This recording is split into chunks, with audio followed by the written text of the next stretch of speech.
ಮಂತ್ರಿಗಳು, ಶಾಸಕರು, ಸಿನಿಮಾ ವಾಣಿಜ್ಯ ಮಂಡಳಿಯ ಅಧ್ಯಕ್ಷರು, ನಿರ್ಮಾಪಕರುಗಳು, ನಿರ್ದೇಶಕರುಗಳು, ನಟ ನಟಿಯರು, ಅಧಿಕಾರಿಗಳು ಎಲ್ಲರೂ ಕೂಡ ಇದ್ದಾರೆ. ಅವರೆಲ್ಲರಿಗೂ ಕೂಡ ಮೈಸೂರು ದಸರಾ ಮಹೋತ್ಸವದ ಅಂಗವಾಗಿ ಮೈಸೂರಿನ ಜನತೆಯ ಪರವಾಗಿ ಸ್ವಾಗತವನ್ನು ಕೋರ್ತಾ ಇದ್ದೇನೆ.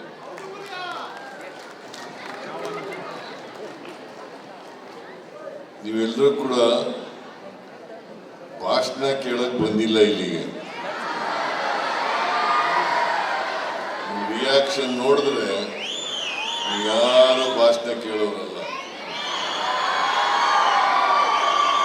ನಟ ನಟಿಯರನ್ನ ನೋಡ್ಲಿಕ್ಕೆ ಬಂದಿದ್ದೀರಿ, ಸಿನಿಮಾ ನೋಡ್ಲಿಕ್ಕೆ ಬಂದಿದ್ದೀರಿ. ಹಾಗಾಗಿ ನಾನು ಮಾತಾಡಲಿಕ್ಕೆ ಹೋಗಲ್ಲ, ಹೆಚ್ಚು ಮಾತಾಡಲಿಕ್ಕೆ ಹೋಗಲ್ಲ. 4ನೇ ತಾರೀಕಿನಿಂದ 10ನೇ ತಾರೀಕಿನವರೆಗೆ ದೇಶ ವಿದೇಶಗಳ ಪ್ರಶಸ್ತಿ ತಗೊಂಡಿರ್ತಕ್ಕಂಥ ಸಿನಿಮಾಗಳು ಪ್ರದರ್ಶನ ಆಗ್ತವೆ. ನಿಮ್ಮೆಲ್ಲರಿಗೂ ಇದು ಒಂದು ಸುವರ್ಣಾವಕಾಶ. ಅಲ್ಲಿ ಹೋಗಿ ಸಿನಿಮಾ ನೋಡಬೇಕು ಅಂತೇಳಿ ನಿಮ್ಮಲ್ಲಿ ಮನವಿಯನ್ನು ಮಾಡಲಿಕ್ಕೆ ಬಯಸ್ತಾ ಇದ್ದೇನೆ. ನಿಮ್ಮ ಹಳೇ ಕಾಲದ ರಾಜ್ಕುಮಾರ್ ಅವರಿಂದ ಹಿಡಿದು ಇವತ್ತಿನವ್ರಿಗೆ ಇರ್ತಕ್ಕಂಥ ಎಲ್ಲ ನಟ ನಟಿಯರನ್ನು ನೋಡಲಿಕ್ಕೆ ಅವಕಾಶ ಸಿಗುತ್ತೆ. ನಂಬರ್ 1.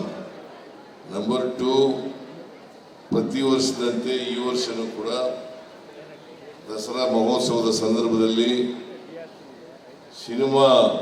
ಸಿನಿಮೋತ್ಸವವನ್ನು ಆಚರಣೆ ಮಾಡ್ತಾ ಇದ್ದೀವಿ.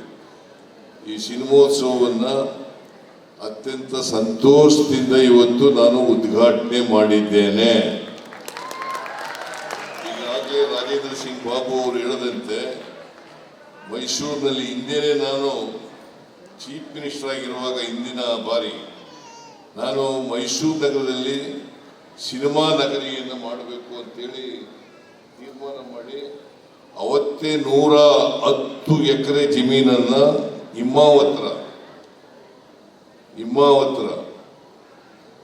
ಕಡ್ಕೊಳ್ಳೋದ ಹತ್ರ ಇರ್ತಕ್ಕಂಥ ಊರಿನಲ್ಲಿ ಅದನ್ನು ಮಾಡಬೇಕು ಅಂತೇಳಿ ತೀರ್ಮಾನ ಮಾಡಿದ್ದೀವಿ.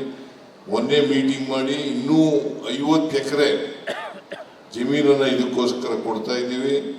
160 ಎಕರೆ ಜಮೀನನ್ನು ಇದಕ್ಕೋಸ್ಕರ ಮುಡುಪಾಗಿಡ್ತಾ ಇದ್ದೇವೆ.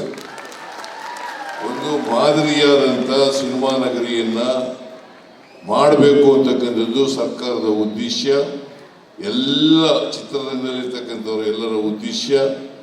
ಹಾಗಾಗಿ ಅದನ್ನು ಇನ್ನು 3 ವರ್ಷದೊಳಗಡೆ ಮಾಡಿ ಸಿನಿಮಾ ನಗರಿಯನ್ನು ಮಾಡಿ ಫಿಲ್ಮ್ ಸಿಟಿ ಅಂತ ಇಂಗ್ಲಿಷ್ನಲ್ಲಿ ಹೇಳ್ತಾರೆ, ಫಿಲ್ಮ್ ಸಿಟಿ ಅಂತ ಹೇಳ್ತಾರೆ, ಕನ್ನಡದಲ್ಲಿ ಸಿನಿಮಾ ನಗರಿ ಮಾಡ್ತಕ್ಕಂಥ ಕೆಲಸವನ್ನು ಮಾಡ್ತೇವೆ.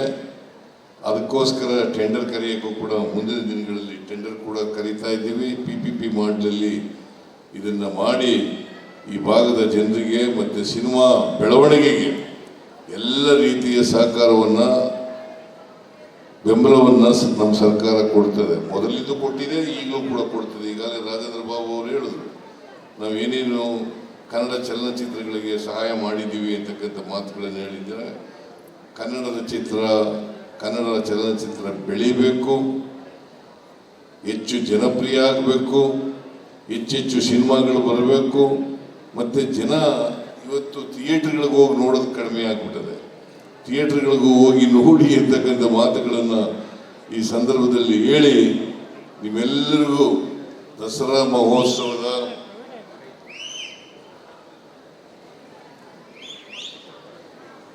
ಮಹೋತ್ಸವದ ಶುಭಾಶಯಗಳನ್ನು ಕೋರ್ತಾ ಇದ್ದೇನೆ.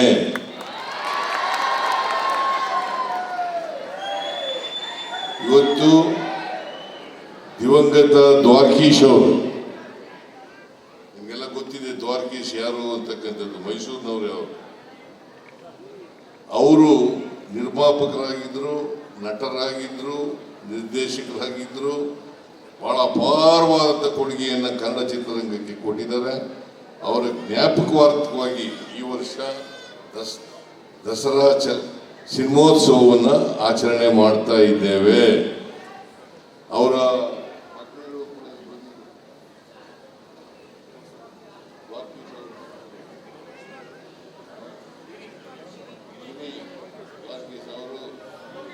ಪ್ರೊಡ್ಯೂಸರ್ ಯೋಗಿ ಗಿರಿ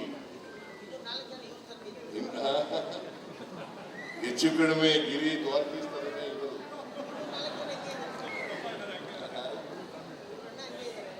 ಯೋಗಿ ಇವರು ನಿರ್ಮಾಪಕರು. ದ್ವಾರಕೀಶ್ ಅವರು ಕನ್ನಡ ಚಿತ್ರರಂಗ ಮರೆಯಲಾಗದಂತ ವ್ಯಕ್ತಿ. ಅಪಾರ ಕೊಡುಗೆಯನ್ನು ಚಿತ್ರರಂಗಕ್ಕೆ ಬಹಳ ಕೊಡುಗೆಯನ್ನು ಕೊಟ್ಟಿರ್ತಕ್ಕಂಥವ್ರು. ನಾನು ಅವರು ಬಹಳ ಆತ್ಮೀಯವಾಗಿದ್ದಂಥವ್ರು. ದ್ವಾರಕೀಶ್ ಮತ್ತು ನಾನು ಬಹಳ ಆತ್ಮೀಯ. ಒಟ್ಟಿಗೆ ಹೆಲಿಕಾಪ್ಟರ್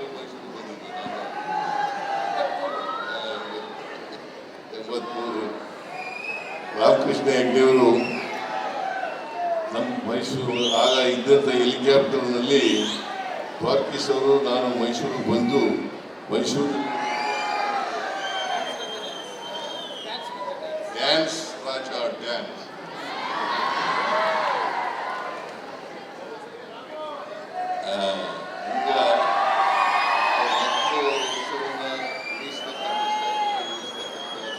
ಕೆಲಸವನ್ನು ಮಾಡಲಿ ಅಂತೇಳಿ ಹಾರೈಸಿ ದ್ವಾರಕೀಶ್ ಅವರ ಆತ್ಮಕ್ಕೆ ಚಿರಶಾಂತಿ ದೊರಕಲಿ ಅಂತೇಳಿ ಪ್ರಾರ್ಥನೆ ಮಾಡಿ ನನ್ನ ಮಾತುಗಳನ್ನು ಮುಗಿಸ್ತೇನೆ. ನಿಮ್ಮೆಲ್ಲರಿಗೂ ನಮಸ್ಕಾರ.